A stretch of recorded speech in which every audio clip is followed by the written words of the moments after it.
Welcome to AG computing. हमारी data structure की जो वीडियो है कि why data structure is important, ये उस वीडियो का पार्ट 2 है। मैं आपको रिकमेंड करूंगा कि अगर आपने पार्ट 1 नहीं देखा तो उस पार्ट 1 को लाजमी देखें, क्योंकि पार्ट 1 जो है वो इस पार्ट 2 के साथ लिंक्ड है।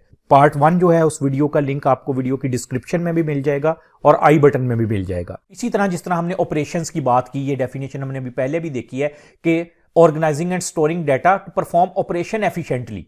ऑपरेशंस कौन से होते हैं कुछ मैंने आपको बताए भी, हम यहां पे भी देख लेते हैं। देखें, अरे के ऊपर हम असेस का ऑपरेशन कर सकते हैं, यानी रीड राइट का ऑपरेशन कर सकते हैं।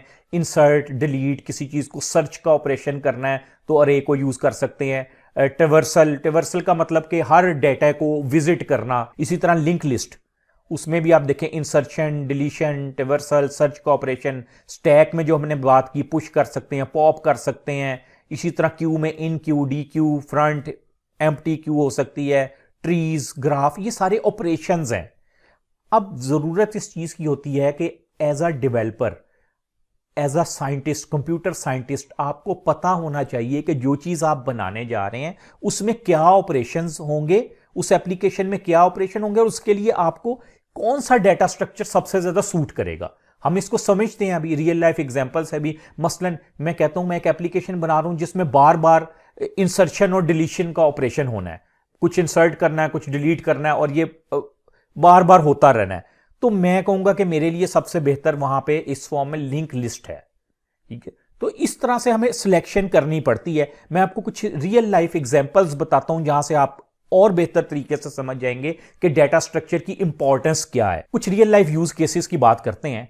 यूट्यूब, हम में से हर कोई यूट्यूब से वाकिफ होगा कि यूट्यूब क्या चीज़ है। एक हमारी वीडियो रिपोजिटरी है जहां पे बेशुमार किस्म के चैनल्स हैं, हर चैनल पे वीडियो अपलोड होती है। और आपने देखा होगा जो चैनल होते हैं उन चैनल की प्ले लिस्ट होती है, उस प्ले लिस्ट में मल्टीपल वीडियोस पड़ी होती हैं। अगर मैं आपको इस प्ले लिस्ट की एग्जाम्पल दूं कि हमने प्ले लिस्ट जो है, आप देखते हैं हमने ऑटो प्ले किया होता है, पहले एक वीडियो चलती है, दूसरी, तीसरी, चौथी, इस तरह से वीडियो भी हमारे सामने ऑटो प्ले भी हो रही होती हैं। अगर ये भी इससे समझ लेते हैं तो ज्यादा बेहतर होगा। ये देखें, ये हमारे पास आप कह लें कि एक लिंक लिस्ट है। मैं LL लिख देता हूं, लिंक लिस्ट। लिंक लिस्ट में देखें कि अगर हर वीडियो प्ले लिस्ट में नोड से रिप्रेजेंट की जाए और नोड में जो डाटा है, ये पहला नोड के दो पार्ट है ना, एक डाटा का और पॉइंटर का।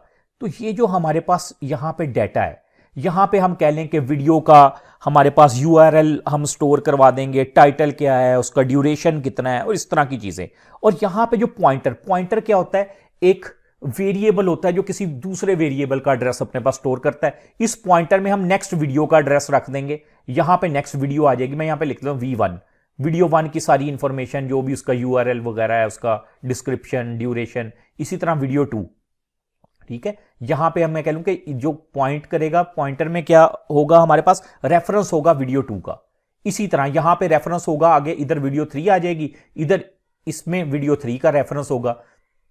तो हम हमारे लिए, अगर हम इस तरह का कोई केस इंप्लीमेंट कर रहे हो तो हमारे लिए लिंक लिस्ट बेहतर चॉइस हो सकती है। अब यहां पे ये क्वेश्चन भी तो ज़हन में आता है कि अरे में भी तो हम करवा सकते हैं, अरे को क्यों नहीं हम यहां पे यूज कर लेते। देखें, जो हमारी प्ले लिस्ट होती है ना, हमें पता है कि यूट्यूब में जिस तरह प्ले लिस्ट है उसका डायनामिक साइज होता है। डायनामिक साइज क्यों होता है? क्योंकि यूजर किसी भी वक्त वीडियो ऐड कर सकता है, किसी भी वक्त वीडियो डिलीट कर सकता है। यूजर का दिल करे 5 वीडियो अपलोड करे, 10 वीडियो अपलोड करे, यानी एक प्ले लिस्ट में आपने देखा होगा ना, बेशुमार वीडियो हो सकती हैं। और जिसका वो चैनल है, जिसकी प्लेलिस्ट है, जब वो चाहे उसमें से वो रिमूव भी कर सकता है। तो ये एक डायनामिक साइज हो गया कि आपका जब दिल करे आप उसमें डाटा ऐड करते जाएं, यानी वीडियो अपलोड करते जाएं, जब दिल करे आप उसमें वीडियो डिलीट कर दें। अगर ये देखें, अब ये तो हमें पता है कि उसके लिए हमें डायनामिक हम चाहिए होता है साइज।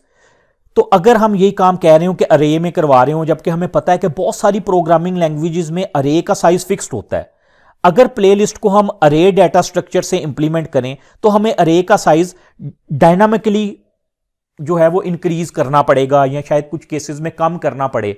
अगर हम इसको डायनामिकली अरे के साइज को, मसलन मैंने वीडियो अपलोड करनी है 2, फिर मैं उसका साइज बढ़ाऊंगा, साइज कम करूंगा, तो ये जो है डायनामिकली अगर हम इस काम को करेंगे तो ये एक इनएफिशिएंट अप्रोच होगी। यानी हम करवा तो देंगे वो काम, लेकिन वो इनएफिशिएंटली होगा। हम उसको उस तरह से नहीं, यानी हमारा जो वो एफिशिएंटली आप कह लें कि रिस्पॉन्ड नहीं कर रही होगी हमें एप्लीकेशन, जिस तरह से लिंक लिस्ट के थ्रू अगर हम ये काम करवाएंगे तो वो परफॉर्म करेगी एप्लीकेशन।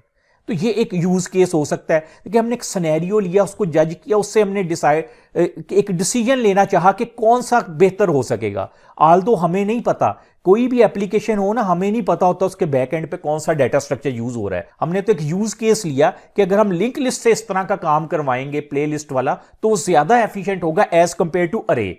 अब हमें जरूरी है कि हमें डाटा स्ट्रक्चर का पता हो, हमें अरे के फीचर और लिंक लिस्ट के फीचर पता होगा, तो ही हम डिसाइड करेंगे कि कौन सा हमारे लिए डाटा स्ट्रक्चर बेहतर है। कुछ और एग्जांपल देखते हैं हम रियल लाइफ यूज केस। और ये वाला साइन जिसको हम अनडू का साइन कहते हैं।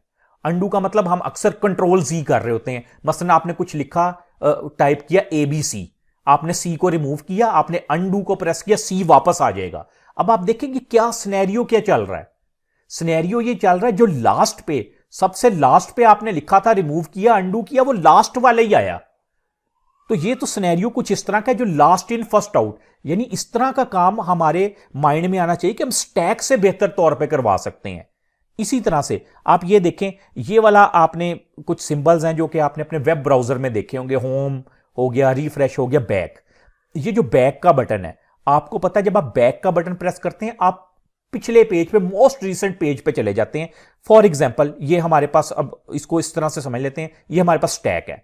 मैंने वेब पेज 1 विजिट किया, स्टैक में पुश होता है ना, एम्प्टी थी, वेब पेज 1 आ गया, मैंने 2 विजिट किया, वेब पेज 2 आ गया, 3 विजिट किया, वेब पेज 3 आ गया। अब मैं वेब पेज 3 पे हूं और मैं बैक का बटन प्रेस करता हूं, तो वेब पेज मुझे जाना चाहिए वेब पेज 2 पे। तो आपको पता है स्टैक जो है वो तो लीफो है, लास्ट इन फर्स्ट आउट। तो जो स्टैक में सबसे आखिर में होगा वो पहले आएगा। मसलन इसके बाद फॉर एग्जांपल मैं कहता हूं मैं वेब पेज 4 पे था, मैंने वेब पेज 4 पे जाके बैक का बटन प्रेस किया, तो बैक का बटन प्रेस करूंगा, बैक पे क्या था, वेब पेज 3 आना चाहिए। तो स्टैक में सबसे ऊपर मेरे पास 3 पड़ा होगा, मेरे सामने पेज 3 आ जाएगा। मैं 3 पे जाके बैक का बटन प्रेस करूंगा, सबसे ऊपर 2 पड़ा होगा, मेरे पास 2 आ जाएगा।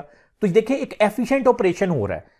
अगर मैं कहूं कि मैंने यही काम करवाना है, मैं क्यू डाटा स्ट्रक्चर के थ्रू करवा देता हूं, क्यू भी तो एक डाटा स्ट्रक्चर है ना, तो क्या उससे ये काम एफिशिएंटली हो सकता है? अब आप ये देखें, क्यू में यहां पे जो एरो है ये बता रहा है कि हमने पहले वेब पेज 1 विजिट किया, 2 किया, 3 किया, 4 किया और फिर वेब पेज 5 विजिट किया।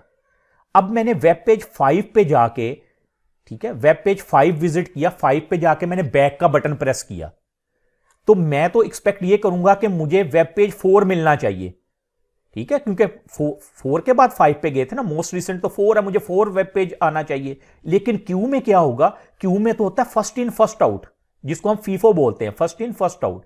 तो क्यू में तो ये होगा, पहले वेब पेज 1 आउट होगा यहां से, फिर 2 आउट होगा, फिर 3 आउट होगा, फिर 4 की बारी आएगी।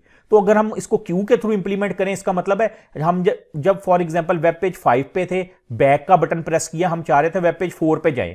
अब वेब पेज 4 कैसे आएगा, यहां से पहले वेब पेज 1 आउट होगा, फिर 2 आउट होगा, फिर 3 आउट होगा, फिर 4 की बारी आएगी।